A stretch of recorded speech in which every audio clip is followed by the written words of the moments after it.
panahon ng pang-aapi at takot, ang pangarap ng kalayaan ay nananatiling isang bulong lamang.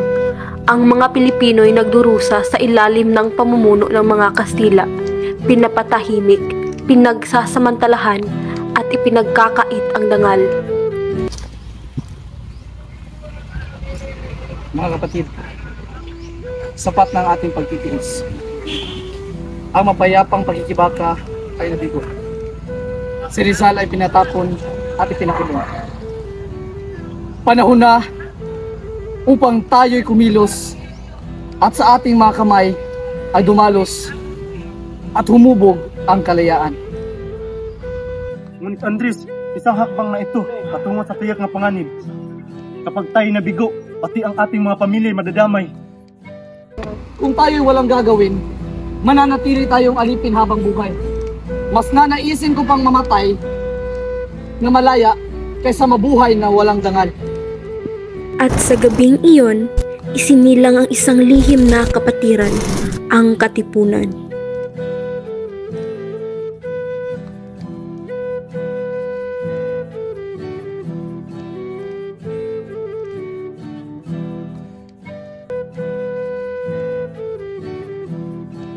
Sa katahimikan, lumawak ang kilusan.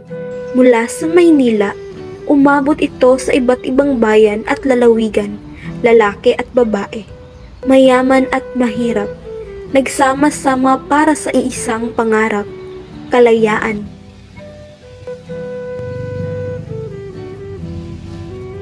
Ingatang mabuti ang mga papel na ito. Kung mahuli ka, sunugin mo kaagad. Huwag mong hayaang mahulog ito sa mga kasama.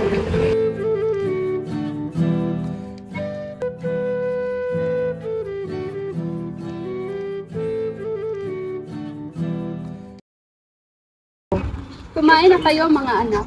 Bukas, lalaban kayo hindi para lang sa sarili, ngunit para sa buong bayan. Habang lihim na kumikilos ang Katipunan, natuklasan ng mga Kastila ang kanilang mga plano. Magsisimula na ang apoy ng revolusyon. Katipunan! Kaya pala naging mapangha sa mga Indio! Ulihin silang lahat! Walang awa! Tayo na-discovery na! Wala na pag-atras! Bago pa nila tayo lipunin, tayo ay dapat kumilos. Magandaan na ang ating mga kapatid! Ito na ang oras upang ipahayag ang ating mga layunin! Ang revolusyon ay hindi na maitatago. Panahon na para lumantad at ipaglaban ang bayan.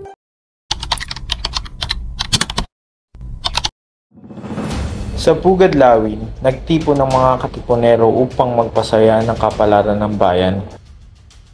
Mga kababayan, sa napakahabang panahon, ang mga Kastila'y kumitil ng ating yaman, dangal at buhay. Sa ating sariling bayan, tayo'y alipin. Hanggang kailan tayo magpapahirap at tatahimik? Hindi na! Kung gayon, ipakita na tayo'y handang lumaban. Ang mga sedula na ito ay simbolo ng kanilang mga kapangyarihan. Ngayon'y ating itakwil. Punitin ang sedula! Punitin! Sa iisang sigaw, winasak nila ang tanikala ng pang-aalipin. Ito ang apoy na sumindi sa revolusyon. Mabuhay ang kalayaan! Mabuhay! Mabuhay ang Katipunan! Mabuhay!